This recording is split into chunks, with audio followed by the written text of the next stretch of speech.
Revolución Francesa es el periodo más importante a nivel europeo, pero el comienzo de la era de las revoluciones se produjo en Estados Unidos, en América, con la Revolución Americana, que fue la que influyó al resto de revoluciones, pero concretamente más a la Revolución Francesa y sobre todo más tarde a la emancipación de la América Española.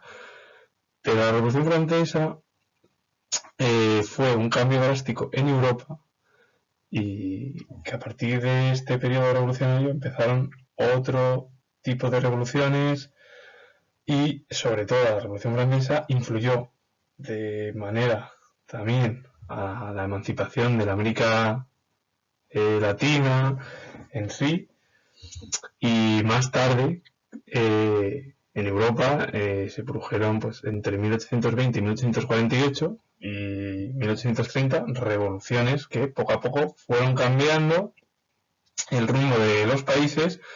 Y aparte también de ello, que lo voy a hablar también en la última diapositiva, no solo fueron independencias, sino también hubo unificaciones, como la alemana y la italiana. Así que comienza hablando de la Revolución Francesa como uno de los periodos más importantes dentro del panorama europeo. Las circunstancias en que surge la Revolución Francesa. Primero voy a hablar que se produjo una crisis dentro del país y también en la sociedad y en las instituciones. Dos estamentos con privilegios como eran la nobleza y el clero, y el tercer estado, que estaba formado por la burguesía y el campesinado. Los nobles eran dueños de la quinta parte de las tierras del reino y percibían de los campesinos una serie de tasas. 4.000 nobles vivían en Versalles. Los nobles tenían una vida lujosa, con altos sueldos, también eran recompensas del monarca y las rentas de los impuestos. La situación cambió y muchos nobles se encontraban arruinados, porque los gastos eran mayores que los ingresos que realizaban en sus festejos. Algunos nobles incluso se casaron con campesinas ricas y en la corte los nobles no podían sostener su alto nivel de vida. Perdieron poder dentro de las instituciones y bueno, muchos de ellos fueron sustituidos por los abogados que venían de las universidades. Y el clero le pasó algo similar que a la nobleza. La institución eclesiástica, que contaba con 120.000 personas, decir que no era una clase homogénea, pero estaban divididos entre el alto clero y el bajo clero, y el alto clero estaban formados por los obispos, abades, canónigos, y el bajo clero por curas, vicarios. ¿Qué pasa? Que la iglesia obtenía el diezmo, que el diezmo es la 10ª parte de las cosechas que la iglesia revendía. Y luego estaban también bajo su control las rentas de las tierras y los alquileres de los inmuebles de las ciudades. Y claro, esto a quienes beneficiaban al final al alto clero, que eran obispos y abades de los monasterios. Y los pensadores ilustrados llevaron a cabo una crítica frente al estamento eclesiástico por sus privilegios. Porque, según ellos, el estamento eclesiástico más alto, es decir, el alto clero, estaba más cercano a la aristocracia que al pueblo. Continúo hablando ahora del tercer estado, como fue uno de los principales grupos, la burguesía. El tercer estado, la burguesía. El tercer estado estaba formado por las clases populares de las ciudades y campos. La burguesía constituyó el sector preponderante. Las principales figuras de la revolución para su beneficio, es decir, que fueron las principales figuras que destacaron dentro de la revolución. Hubo diferentes grupos dentro de la propia burguesía, comerciantes, burguesía de negocios, abogados, médicos, profesores, y accedieron a cargos no reservados a los nobles, y su papel empezó a tener gran relevancia. También había el grupo de los artesanos, que tuvieron más problemas por la llegada de la revolución industrial. Y las masas asalariados, que son los obreros y los aprendices de los pequeños talleres, porque no podían dejar a su patrón, sino tras una serie de difíciles requisitos. Esto quiere decir los despidos por escrito, es decir, que no podían abandonar el trabajo. La subida de precios de los alimentos básicos como el pan, en la que una familia de jornaleros invertía la mitad de lo que ganaba al final, y eso provocó que entre 1788 y 1789 el pan tuviese un precio muy elevado. Y ya en 1788, justo un año de la Revolución Francesa, la situación se agravó aún más, y esto fue porque hubo inundaciones, sequías en verano, y todo ello fue el inicio de una crisis de la institución francesa. Ahora voy a hablar del grupo mayoritario como fue los campesinos. El campesinado era el grupo más extenso. Un total de 20 de los 25 millones eran personas que vivían del campo. Durante mucho tiempo despreciaron el papel del campesinado durante la Edad Moderna. Se dice que la Revolución Francesa fue promovida por la burguesía y los asalariados de las ciudades, pero si no llega a tener el apoyo del campesinado, nunca hubiera triunfado la revolución en Francia. Algunos campesinos tenían pequeñas propiedades y otros no tenían propiedades, denominados braceros. En cuanto a su situación legal, algunos eran libres, otros siervos. Estos no podían abandonar el trabajo y sobre ellos pesaba la mano muerta. Los hijos de los campesinos no podían heredar la tierra salvo que pagasen al señor derechos elevados. Los derechos feudales oprimían a los campesinos. Para la administración de la justicia estaban sometidos a los señores. Tuvieron muchas obligaciones. Los señores le entregaban tierras o las trabajaban sin cobrar. Los campesinos reclamaron la abolición de los derechos feudales y los propietarios miraban con recelo la idea que formuló el campesinado. Los campesinos se unieron finalmente a la revolución para suprimir los privilegios, el diezmo y las cargas económicas. Ahora voy a hablar un resumen en sí de por qué al final se produjo el estallido de la Revolución Francesa. Es decir, tanto noble, clero, burguesía, campesinados tenían derechos pues, para que la situación cambiase por la crisis económica y alimentaria que se estaba produciendo en Francia a finales del siglo XVIII. Así que continúo. Para resumir, todos los grupos tuvieron motivos de queja. La nobleza tenía dificultades económicas, el alto clero recibe críticas por parte de los intelectuales ilustrados, y unido a ello, la resistencia popular se niega a pagar el diezmo. El bajo clero tampoco obtenía los ingresos. Los burgueses querían una mayor participación dentro del poder, y los campesinos querían eliminar los privilegios feudales. Así que al final, todas estas causas de ambos estamentos, que era lo que pedían a las instituciones francesas. Ahora sí voy a hablar de las instituciones francesas. La crisis de las instituciones de Francia. El monarca francés Luis XVI tenía el poder absolutista. Es el que el monarca unía todos los poderes bajo una única persona. Entonces lo que sucedió es que las figuras ilustradas pedían cambios dentro de las instituciones para la división de poderes. Poder legislativo, parlamento, poder ejecutivo, monarca y ministros, poder judicial en tribunales legalmente constituidos.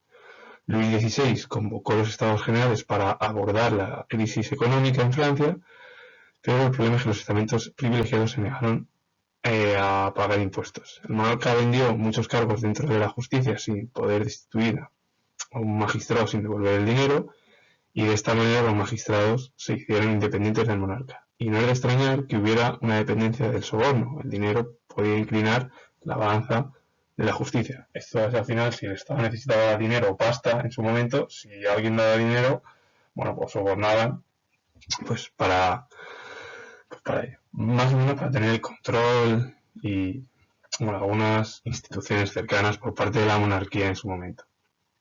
La monarquía, con todo ello, bueno, no obtuvo apoyos, los estamentos privilegiados se desentendieron directamente de la monarquía, no querían, como he dicho, pagar impuestos, no querían entrar dentro del pago, y al final muchos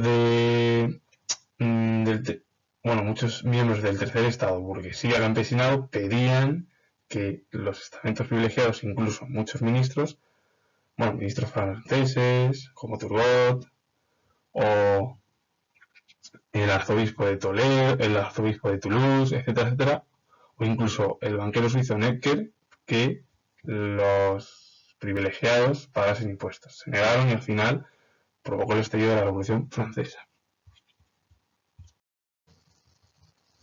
Antes de entrar de lleno en la Revolución Francesa, vamos a ver algunas fases previas, como fueron la difusión de las ideas revolucionarias, la Ilustración. Figuras muy destacadas criticaron la situación de Francia, entre las que destacan fue Montesquieu, Voltaire, Rousseau. La obra más importante de Rousseau es Contrato Social, pacto entre gobernantes y gobernados. Gobernados al final es el pueblo. La obra de Rousseau fue muy importante, ya que sus ideas poco a poco se fueron plasmando en Francia y en el resto de Europa. Y lo que hicieron muchos de los monarcas del resto de países europeos fue prohibirlas. También se produjo la rebelión de los privilegiados. La rebelión de la aristocracia procedió a la revolución y contribuyó a realizar cambios dentro de la institución monárquica. Parece chocante que sea la aristocracia la que quería iniciar la revolución. Hay que decir que con ello la nobleza y el clero también tenían problemas. El ministro Turgot planteó reformas para Francia cercanas a las ideas de la Ilustración, en la que los privilegiados pagasen impuestos, pero ellos se negaron. Turgot fue destituido por el monarca Luis XVI. Calonne intentó que los privilegiados pagasen y volvieron a negarse de nuevo. Lomain de Brienne, el arzobispo de Toulouse, llegó a la misma conclusión. Y los estados generales que no se habían convocado desde 1614, que es la época de la moderna más o menos, al final se produjo la destitución de Lomain Brienne por el banquero suizo, que llevó a cabo el mismo procedimiento que sus antecesores, en el mismo cargo. Y como la situación no cambiaba y había muchos problemas económicos y una crisis alimentaria brutal, el 14 de julio estalló, al final lo que iba a estallar, que era la Revolución Francesa. Así que continúo hablando ahora sí de la Revolución Francesa. La Revolución Francesa, que comenzó en 1789 y finalizó en 1799. Fue un conflicto, incluso se podría denominar como una guerra civil entre dos bandos. La revolución en manos de los moderados, la Asamblea Nacional, que fue de 1789 hasta 1792. Antes de la reunión de los Estados Generales se le pidió al tercer estado que llevase una lista de quejas. La burguesía quería realizar cambios, algo a lo que se negaron la nobleza y el clero. La burguesía critica la monarquía absoluta, a la que se unen obreros y braceros del campo a las ideas burguesas, y los campesinos propietarios protestan por los impuestos. A partir de este momento, la burguesía creó la Asamblea Nacional. Más tarde crearon la Asamblea Constituyente y destacaron algunos puntos dentro de lo que intentaron llevar a cabo. Por ejemplo, como fue el decreto de abolición del sistema feudal, quitar el yermo, es un ejemplo. Declaración de derechos del hombre y del ciudadano, libertad de pensamiento, economía, derechos a propiedad, etcétera, etcétera. Constitución civil del clero. Si antes del clero, antes del estallido de la revolución, era independiente y controlaba sus impuestos, a partir de ahora la institución eclesiástica va a depender del Estado. Una organización territorial formada por departamentos y comunas. Las comunas son los ayuntamientos. Se promulgó también la Constitución de 1791. Esa soberanía popular, la división de poderes. Existió también el sufragio censitario. Quiere decir que los ciudadanos que tuvieran propiedades eran los que podían votar.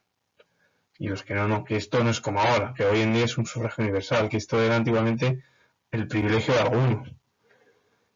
El monarca Luis XVI intentó huir del país en junio de 1791, junto a otros aristócratas y formar un ejército con ayuda de los países europeos. Fue visto y encarcelado. Este hecho provocó el rechazo a la monarquía. Se creó la Asamblea Legislativa, formada por sectores moderados y monárquicos. Las monarquías europeas ayudaron a los nobles exiliados a preparar un ejército contra la Francia revolucionaria. La Asamblea Legislativa declaró la guerra a Austria el 20 de abril de 1792, la cual la Francia revolucionaria fue derrotada. Y con ello se veía que la Francia revolucionaria podría estar en peligro. Continúa hablando de la Revolución Francesa. Dentro de la Revolución Francesa aparece el periodo de la Convención, entre 1792 y 1794. Las masas populares asaltaron el Palacio de las Tullerías. Estas figuras eran conocidas como los sans-culottes, donde las mujeres tuvieron una gran participación. Había tres partidos políticos: los girondinos, revolucionarios moderados, liderados por Brissot; los jacobinos o montañeses, partidarios de una república democrática y aliados o llevaron una alianza con los sans-culottes. Y las figuras principales fueron Robespierre, Marat, Danton, y el partido Llanura, burgueses defensores del derecho de propiedad, y eran fieles al espíritu de 1789. En estos momentos la vida política estuvo gobernada entre girondinos y montañeses. Los primeros intentaron salvar al monarca Luis XVI, los jacobinos no. Al final Luis XVI fue ejecutado el 21 de enero de 1793. El 16 de octubre del mismo año, también de 1793, María Antonieta fue ejecutada. Las monarquías europeas se movilizaron contra la revolución. Francia, con todo ello, obtuvo la victoria frente a Prusia el 20 de septiembre de 1792. Pero, al aliarse el resto de monarquías europeas para evitar que la revolución entrase en sus países, Francia declaró la guerra a Reino Unido primero, luego a las Provincias Unidas, más tarde a España y también a los estados italianos. Y esto, se conoció como la Primera Coalición. Tras los girondinos, subió al poder la Convención montañesa. Hubo una época de terror que finalizó con las ejecuciones de Danton, Herbert y también la ejecución de Robespierre. Los girondinos, su lema era el respeto por la ley; los jacobinos, perezca la ley si la revolución ha de triunfar. Esto quiere decir que al final, si la ley no tiene que estar sin que no se termine con la revolución. Continúa hablando de la Revolución Francesa. Dentro de la Revolución Francesa aparece otro periodo, la Convención Thermidoriana, que se produjo entre 1794 y 1795 y se puso fin al periodo revolucionario por parte de la burguesía, en una república conservadora y un sufragio censitario, para evitar tanto los extremos del partido jacobino como del partido realista.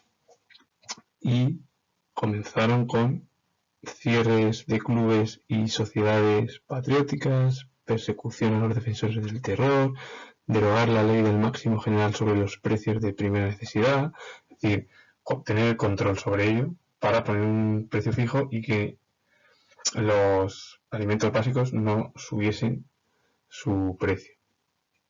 Y con ello también liberalizar la economía. Los sans-culottes finalmente desaparecieron de la escena política. En septiembre de 1795 se promulgó la nueva Constitución del año 3 o tercero, más conservadora que la primera Constitución, que fue la de 1791. Estableció dos cámaras, Consejo de los 500 y Consejo de los Ancianos, unido a un sufragio censitario y a un directorio con 5 miembros para volver a la moderación. El directorio, que es el último periodo ya dentro de la Revolución Francesa, que va desde 1795 hasta 1799, lo que intentó evitar el directorio fue la radicalización en los gobiernos, que fuesen tanto realista como jacobita. Sieyès, autor del panfleto más famoso, que es El Tercer Estado, fue elegido director y prepararon un golpe de Estado unido a Napoleón Bonaparte el 9 de noviembre de 1799. Y muchos de los que se encontraban dentro del consejo y del directorio se opusieron a la figura de Napoleón Bonaparte. Entonces, el hermano de Napoleón, Lucien Bonaparte, detuvo a todos aquellos opositores al golpe. Ahora voy a hablar del consulado. El consulado, que va desde 1799 hasta 1804. Tras el final de la Revolución Francesa, que comenzó en 1789 y finalizó en 1799, comenzó un nuevo periodo al que se denominó Consulado de Francia, que va desde 1799 hasta 1804. El país retomó la calma y fueron nombrados 3 cónsules, Sieyes, Ducos y Napoleón. Ducos y Sieyes estuvieron hasta el 12 de diciembre de 1799. Más tarde estuvieron Cambacérès, Lebrun y Napoleón Bonaparte. Desde ese periodo se produjo la política pacificadora. Napoleón Bonaparte firmó la paz de Lunéville con Austria en 1801, la paz de Amiens en 1802 con Reino Unido. Normalizó con ello las relaciones con la institución eclesiástica por el concordato con la Santa Sede en 1801, y con ello el propio Papa Pío VII aceptó al final el gobierno de Napoleón, pero le puso una serie de condiciones: mantener el clero, el catolicismo como religión predominante en Francia, y la protección de los estados pontificios. Aparte de ello, en 1802 se proclamó cónsul único y vitalicio Napoleón Bonaparte. Y la mejor expresión de este espíritu fue el Código Civil, en 1804. Algunos puntos principales: libertad e igualdad civil, supresión del régimen feudal y propiedad libre de la tierra. El código consagró una desigualdad jurídica entre hombre y mujer, al final, y más a favor del primero.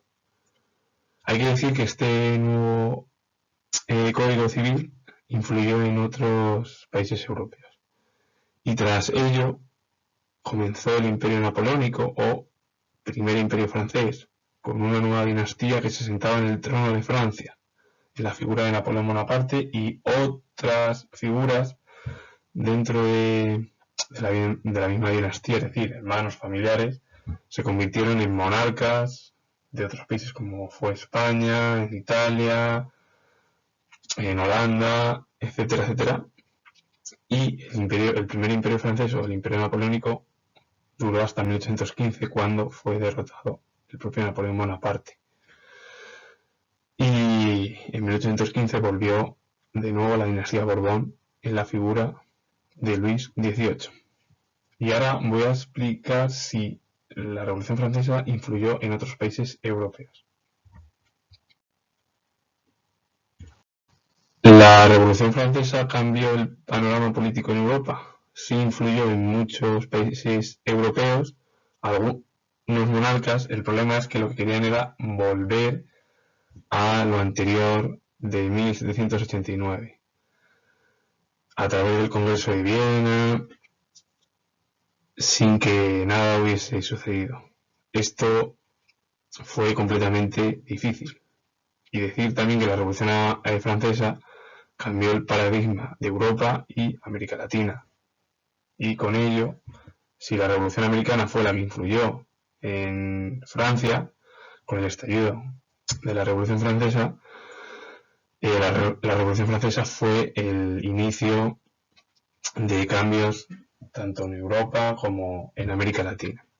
En España, tras finalizar el conflicto de la Guerra de la Independencia y 2 años antes se promulgó la Constitución de 1812, conocida como la PEPA, tras la llegada del monarca Fernando VII, que instauró el absolutismo, el general Riego llevó a cabo un pronunciamiento y se instauró en España el trienio liberal, desde 1820 hasta 1823. Lo que querían estos estados era cambiar esa monarquía absolutista por una monarquía constitucional. También la Constitución de 1812 va a influir en Portugal y en algunos estados italianos. Influyó en la emancipación de la América española. También, incluido Brasil también, se independizó. Grecia mantuvo la guerra de independencia frente al Imperio Otomano, es decir, que Grecia estaba desde el siglo XVI dentro del Imperio Otomano. Y en el Tratado de Adrianópolis de 1829, Grecia al final se independizó, se puso a Otón primero como monarca del país griego, o Heleno. También Bélgica se independizó del Reino de los Países Bajos, que estaba desde 1815 y se independizó en 1831. Polonia intentó levantarse frente al poder absoluto del zar Alejandro I, pero fue un fracaso, es decir, al final no pudo independizarse, y tampoco porque, bueno, hay que decir que tampoco tuvo, bueno, apoyo de algunas potencias europeas que se abstuvieron. Y en Francia la dinastía Borbón, que subió al trono en la figura de Luis XVIII, cayó en la figura de Carlos X, que además era el hermano de Luis XVIII. Se instauró una nueva dinastía, la dinastía Orleans, en la figura de Luis Felipe I, que, por cierto, esto lo voy a comentar, fue el padre del duque de Montpensier, que estuvo además por aquí en España. Y por ejemplo, en los estados italianos y alemanes también hubo intentos pequeños de revolución, y en 1848 comenzó en Francia de nuevo la oleada revolucionaria, en la cual Luis Napoleón Bonaparte dio un golpe de estado, porque además con ello que esta figura, Luis Napoleón Bonaparte, fue el sobrino de Napoleón Bonaparte, es decir, el futuro Napoleón III, que además dio un golpe de estado más adelante, porque fue príncipe presidente desde 1848 hasta 1852. En Austria también hubo muchos de cambio en los estados alemanes e italianos, y más tarde, tanto en Alemania como en Italia, en los estados italianos y alemanes, en 1871 se produjeron las unificaciones en Alemania e Italia. Y con esto termino. Decir lo último, que tengo grabado de historia, y si os ha gustado, darle a like, suscribiros y comentar. Saludos, adiós.